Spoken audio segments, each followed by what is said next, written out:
दोस्तों आज बात करने वाले हैं वृंदावन के कुछ ऐसे स्कैम के बारे में जो आपको भी सोचने पर मजबूर कर देंगे। जहां वृंदावन को कृष्ण की नगरी के नाम से जाना जाता है। जब अध्यात्म की बात आती है तो अध्यात्म की नगरी वृंदावन को बोला जाता है, लेकिन वो दिन दूर नहीं जब आज हम वृंदावन को कोई स्कैम सिटी के नाम से घोषित कर दें तो कोई दो राय नहीं है, क्योंकि कुछ ऐसे स्कैम हो रहे हैं जो मानवता को तार तार कर रहे हैं, भगवान के प्रति प्रेम को तार तार कर रहे हैं और श्रद्धालुओं की जो भावना है अपने कृष्ण के प्रति उसको तार तार कर रहे हैं। वृंदावन वही धरती है जहां पर कन्हैया ने कभी माखन चुराया था। वृंदावन वही धरती है जहां आज भी राधा रानी का प्रेम महसूस होता है, गूंजता हुआ दिखाई पड़ता है। वृंदावन वही धरती है जहां अध्यात्म की असली शुरुआत देखने को मिलती है। वृंदावन वही धरती है जहां दूर देश के लोग बैठकर यह सोचते हैं कि काश अगर वृंदावन जाएं तो शायद मुझे कृष्ण का दर्शन हो जाए, कृष्ण का वो जो प्रेम है उसका एहसास हो जाए। लेकिन ऐसा नहीं हो रहा है। आज मिल रहा है श्रद्धालुओं को तो सिर्फ छल, ठगी और सिर्फ भक्ति का अपमान। फ्रूटी दोगे तभी देगा वो। अब आप सोच रहे होंगे मैं वृंदावन जो इतनी पावन भूमि है उस पर ऐसे क्वेश्चन क्यों उठा रहा हूं। मैं ऐसे 3 स्कैम आपको बताने जा रहा हूं जिसके बाद अगर आपने इन तीनों स्कैम को समझ लिया आप भी मजबूर हो जाएंगे गुस्सा होने पर, आप भी मजबूर हो जाएंगे, विवश हो जाएंगे इस चीज को सोचने पर क्या सच में वृंदावन में ऐसा हो रहा है। आपको भी सोचने पर मजबूर कर देगा। मानवता को तार तार कर देने वाले 3 इतने बड़े स्कैम जो वृंदावन की पावन नगरी में आज भी हो रहे हैं, खुलेआम पुलिस प्रशासन की आड़ में, वहां के ट्रस्ट की आड़ में और सारे श्रद्धालुओं के साथ। दोस्तों पहले मैं आपको उन स्कैम से रूबरू कराऊं, इससे पहले इस चीज को समझिए कि वृंदावन का महत्व क्या है। ये वही धरती है जहां पर श्री कृष्ण का बचपन बीता है। ये वही धरती है जहां राधा कृष्ण की प्रेम लीलाओं की बातें करी जाती हैं, उनकी प्रेम लीलाओं का असर आज भी लोगों में दिखाई पड़ता है। ये वही धरती है जहां पर जब भी कोई एक श्रद्धालु जो कृष्ण प्रेमी है भी नहीं लेकिन वहां जाता है तो कृष्णमय होकर आता है, राधामय होकर आता है। ये वही धरती है जहां देश के लाखों करोड़ों श्रद्धालु सिर्फ इस वजह से जाते हैं कि मैं वहां जाऊंगा तो कृष्ण दर्शन होंगे। ये वही पावन धरती है जहां पर इस्कॉन है, प्रेम मंदिर है, बांके बिहारी मंदिर जैसे कई सारे तीर्थ स्थल देखने को मिलते हैं। अगर 2019 की गणना करें तो 2 करोड़ से भी ज्यादा श्रद्धालु देश विदेश से वृंदावन जैसी पावन नगरी पर आए हुए थे। जब बात उठती है पावन नगरी की, जब बात उठती है पवित्र स्थान की, तब क्वेश्चन उठता है क्या ऐसे पावन तीर्थ स्थल पर चोरी करना, स्कैम करना सही है कि नहीं, श्रद्धालुओं के साथ सही है कि नहीं। जब श्रद्धालुओं के साथ चोरी किया जाए, उनका विश्वास टूटा जाए तो सिर्फ उनका विश्वास नहीं टूटता है बल्कि टूटता है तो भगवान के प्रति लगाओ, भगवान के प्रति श्रद्धा और उनके प्रति जुड़ाओ। अब बात करते हैं स्कैम नंबर 1 मंकी स्कैम के बारे में। यह मंकी स्कैम कुछ ऐसा है कि वहां के बंदरों को लोकल्स के द्वारा ट्रेन कर दिया जाता है। उन्हें इतना सिखा दिया जाता है कि कुछ श्रद्धालु अगर अपने हाथ में मोबाइल पकड़े हैं, पैसा पकड़े हैं या कोई भी चीज पकड़े हैं उसको लेकर भाग जाना। लोकल्स के द्वारा ट्रेन किया हुआ बंदर श्रद्धालुओं की चीज छीन कर भागता है और फिर लोकल्स ही वहां पर आके मददगार के रूप में उस श्रद्धालु की मदद करते हुए दिखाई पड़ते हैं और उस बंदर से वो सामान लेकर श्रद्धालु को देते हैं। साथ में यह भी कहते हैं कि मैंने यह सामान दिया, कुछ रुपया बदले में दे दो। इस तरीके की भी बातें सामने आ रही हैं। कई सारी वीडियो तो सामने आई कि बंदर वहां के श्रद्धालु थे, एक उनका मोबाइल लेकर भागता है। और जैसा कि आपको पता है कि श्रद्धालुओं को एक चीज ट्रेन करा गया है कि अगर कोई भी बंदर आपके हाथ का कोई सामान लेकर भागता है तो उसके पीछे भागे मत या दौड़े मत या पैनिक मत करें, सिर्फ एक फ्रूटी ले लें और फ्रूटी बंदर को दे दे। जैसे ही फ्रूटी बंदर लेता है, बंदर आपका पकड़ा हुआ मोबाइल या पकड़ा हुआ बैग छीन देता है और छोड़ देता है और आपकी इस फ्रूटी लेकर चला जाता है। ये तो कॉमन आज तक चल रहा था, लेकिन इसका अपग्रेड क्या हो गया। एक श्रद्धालु के साथ एक घटना घटी कि वो मोबाइल चला रहा था, एक बंदर आया, उसका मोबाइल लेकर भागा और उसको यह पता था कि अगर मोबाइल लेकर भागेगा तो फ्रूटी दे दिया जाए। वो फ्रूटी लेकर आई भी और जैसे ही उसने फ्रूटी लेकर बंदर को ललचाने की कोशिश करी, बगल में 2 लोग आते हैं, वो भी फ्रूटी लेकर आते हैं और बंदर को फ्रूटी देते हैं। बंदर फ्रूटी ले लेता है, बदले में वो मोबाइल उस इंसान को दे देता है जो कि वहां के लोकल्स थे। उन लोकल्स ने उस लड़की से बोला कि एक काम करिए, 10 से 20 हजार कम से कम मोबाइल है आपका, मुझे 2000 रुपए दीजिए तभी मैं बदले में यह मोबाइल दूंगा। यह है असली सच्चाई वृंदावन की नगरी की। जब श्रद्धालु का मोबाइल चोरी होता है, जब फ्रूटी से आ जाए तो फ्रूटी से नहीं आएगा बल्कि 1000, 2000, 3000, 4000 के रुपयों के बदले में आएगा।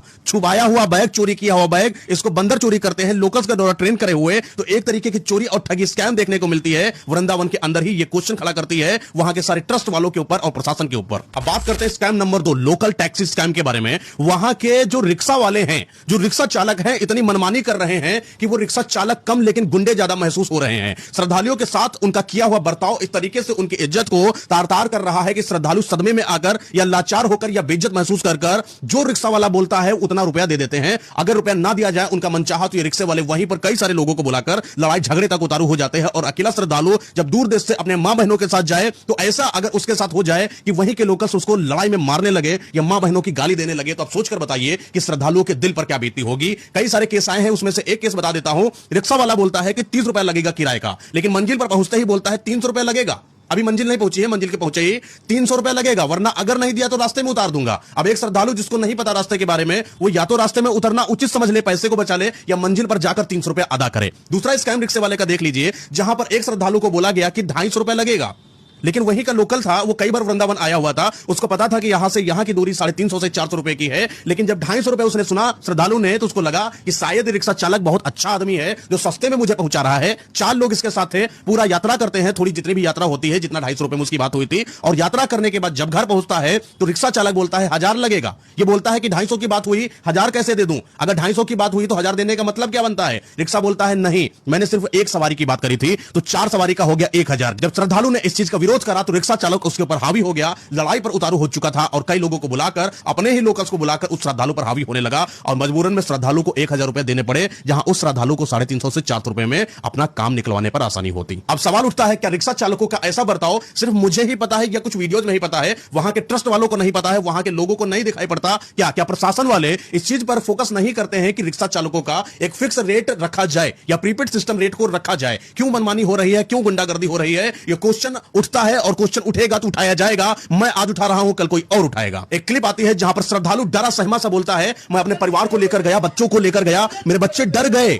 मैं गया तो श्रद्धालु बनकर था, लेकिन महसूस हो रहा है कि ग्राहक बन गया हूं। सोचिए श्रद्धालु के उस दिन क्या बीता होगा उसके दिल में कि मैं अपने परिवार के साथ गया, अपने परिवार बच्चों के सामने मेरी कैसी बेइज्जती करी जा रही है। जहां पर एक आदमी ने अपने घर परिवार को व्यवस्थित करके को सोचा होगा कि चलो ट्रिप पर चलते हैं, भगवान के दर्शन करने चलते हैं, तीर्थस्थल जाते हैं, वहां उसके साथ इस तरीके की बदतमीजी बर्बरता हुई कि उसको दिल से रोना आ गया। और ये सारी चीजें जो मैं आपको बता रहा हूं ये तो फिर भी कम है, लेकिन जब एक अकेली लड़की रिक्शा चालक के साथ बैठकर जा रही थी, मनचाहा पैसा ना देने पर उसको गंदी गालियों से संबोधित किया गया, साथ ही साथ उसके कैरेक्टर पर बात कर दी गई, यहां तक अकेली लड़की देखकर उसके साथ बुरे बर्ताव भी करने की कोशिश कर दी गई। यह सब हो रहा है वृंदावन के अंदर और सब लोगों की, प्रशासन की, वहां के ट्रस्ट की, वहां के रहने वाले लोकल्स की आंखों पर पट्टी बंधी है क्या? अब बात करते हैं स्कैम नंबर 3, नकली पंडित और गाइड स्कैम। यह कुछ स्कैम एक ऐसे लेवल का है जो आपको अंदर से भगवान के प्रति प्रेम को, जो पनप रहा है आपका प्रेम, उसको बर्बाद कर देगा। एक नकली पंडित जब आता है तो क्वेश्चन उठा देता है धर्म पर। एक नकली पंडित जब होता है तो क्वेश्चन उठा देता है हमारे शास्त्रों पर। एक नकली पंडित श्रद्धालुओं के पास जाता है और बोलता है, भाई साहब पूजा करवा लीजिए,